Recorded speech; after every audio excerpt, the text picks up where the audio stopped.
USA, UK અને Germany ત્રણેય દેશ ભારતીય પ્રોફેશનલ્સને માટે વર્ક ડેસ્ટિનેશન બની ગયા છે. પણ સૌથી મોટો સવાલ હોય છે કે કયા દેશમાં ઇન્ડિયન વર્કર્સને સૌથી વધારે સેલેરી મળે છે અને કયા પ્રોફેશન્સમાં સૌથી વધારે કમાણી થાય છે. આજના વિડીયોમાં આપણા ત્રણેય દેશોની average income, sector wise salary અને લાઇફસ્ટાઇલ કોસ્ટને પણ ધ્યાનમાં રાખીને પૂરેપૂરી જાણકારી આપીશું. તો વિડીયોને છેક સુધી જરૂરથી દેખજો. સૌથી પહેલાં વાત કરીએ જર્મનીની, તો ત્યાં ઇન્ડિયન વર્કર્સની એવરેજ કમાણી લોકલ જર્મની વર્કર્સથી કેટલી વધારે હોય છે.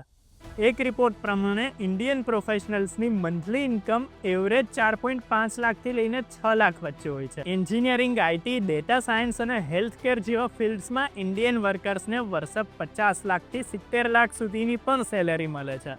હવે ખાસ વાત એ છે કે જર્મનીમાં રહેવાનો ખર્ચો બાકી વેસ્ટર્ન કન્ટ્રીઝની કમ્પેરિઝનમાં થોડો ઓછો છે.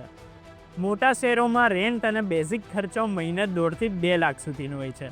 એટલે જો તમે સ્માર્ટ રીતે મેનેજ કરો તો સારી એવી સેવિંગ્સ થઈ શકે. હવે વાત કરીએ યુનાઇટેડ કિંગડમ એટલે કે યુકેની, તો યુકેમાં ઇન્ડિયન પ્રોફેશનલ્સનો એવરેજ પગાર વર્ષે 35 લાખથી લઈને 50 લાખ સુધી હોય છે. આઈટી, એન્જિનિયરિંગ, હેલ્થકેર અને ફાઇનાન્સ સેક્ટરમાં આ રેન્જ જે છે એ હજી ઉપર કે એનાથી નીચે જઈ શકે છે. ટોપ લેવલ રોલ્સ જેવા કે senior IT manager, medical consultant કે સેલ્સ ડાયરેક્ટરને વર્ષે 70 થી 80 લાખની પણ સેલેરી મળે છે. જોકે યુકેમાં ખાસ કરીને લંડન જેવા શહેરોમાં રહેવું થોડું મોંઘું પણ હોય છે. ત્યાં રેન્ટ અને બેઝિક ખર્ચો ભેગો કરીને મહિનાનો ખર્ચો 2 લાખથી 2.5 લાખ સુધી થઈ શકે છે.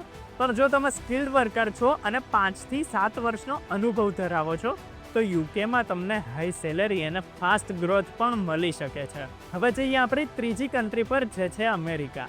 અમેરિકામાં કામ કરવું અને રહેવું એ દરેક વર્કિંગ પ્રોફેશનલનું ડ્રીમ ડેસ્ટિનેશન હોય છે. ત્યાં ઇન્ડિયન વર્કર્સની મંથલી એવરેજ ઇન્કમ 5 લાખથી લઈને 6 લાખ રૂપિયા સુધી હોય છે અને ટોપ પ્રોફેશન્સમાં તમને મહિને 10 લાખ રૂપિયા સુધી પણ મળી શકે છે.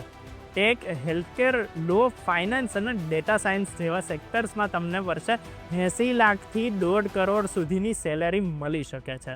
કેટલાક ડોક્ટર્સ, એન્જિનિયર્સ અને આઈટી એક્સપર્ટ્સની ઇન્કમ તો 2 કરોડ રૂપિયા સુધી પણ જઈ શકે છે. પણ અમેરિકામાં પણ લિવિંગ કોસ્ટ ઘણી વધારે છે. ન્યૂયોર્ક, સેન ફ્રાન્સિસ્કો અને લોસ એન્જલસ જેવા જે શહેરો છે ત્યારે એવું ઘણું મોંઘું હોય છે, જ્યાં મહિનાનો ખર્ચો 3 લાખથી 4 લાખ સુધી પહોંચી શકે છે. તો પણ ટેક અને મેડિકલ ફિલ્ડમાં ગ્રોથ અને ઇન્કમની દ્રષ્ટિએ યુએસએ વધારે રિવોર્ડિંગ માનવામાં આવે છે. જો આપણે 3 દેશોની કમ્પેરિઝન કરીએ તો એક વાત બહુ ક્લિયર છે. જર્મનીમાં ઇન્ડિયન વર્કર્સની સેલેરી સારી હોય છે અને ખર્ચા ઓછા, એટલે સેવિંગ્સ વધારે થાય છે. યુકેમાં ગ્રોથ સ્ટેબલ છે અને વર્ક લાઈફ બેલેન્સ પણ સારું છે. જ્યારે યુએસએમાં સેલેરી હાઈ છે પણ કોમ્પિટિશન અને ખર્ચ બંને વધારે છે. એટલે ડિસિઝન તમારી સ્કિલ, પ્રાયોરિટી અને ફિલ્ડ પર ડિપેન્ડ કરે છે કે તમે ક્યાં ફિટ બેસો છો. ટેકનોલોજી, હેલ્થકેર, એન્જિનિયરિંગ અને ડેટા સાયન્સ જેવા સેક્ટર્સ હજુ પણ આ 3 દેશમાં હાઈ ડિમાન્ડમાં છે. તો જો તમે બહાર જવાનું પ્લાનિંગ કરી રહ્યા હો તો ખાલી સેલેરી જ નહીં પણ ફૂલ ખર્ચો, વિઝા રૂલ્સ અને જે પણ તમારા બાકી લોંગ ટર્મ રેસિડેન્સી ઓપ્શન્સ છે અને ગ્રોથ ઓપોર્ચ્યુનિટીઝ છે એ બધી બાબતો પર તમારે સ્પેશિયલ ધ્યાન રાખવું. એ વાત તમારે ધ્યાનમાં રાખવી કે જ્યારે તમે વિદેશ જઈને ભણો છો કે કામ કરો છો, ત્યાં રહેવાનું પ્લાનિંગ કરો છો તો ઘણા સમજદારી ભરેલા આયોજનની જરૂરિયાત હોય છે અને સાચું રિસર્ચ પણ ત્યાં ઘણો ઇમ્પોર્ટન્ટ રોલ પ્લે કરે છે.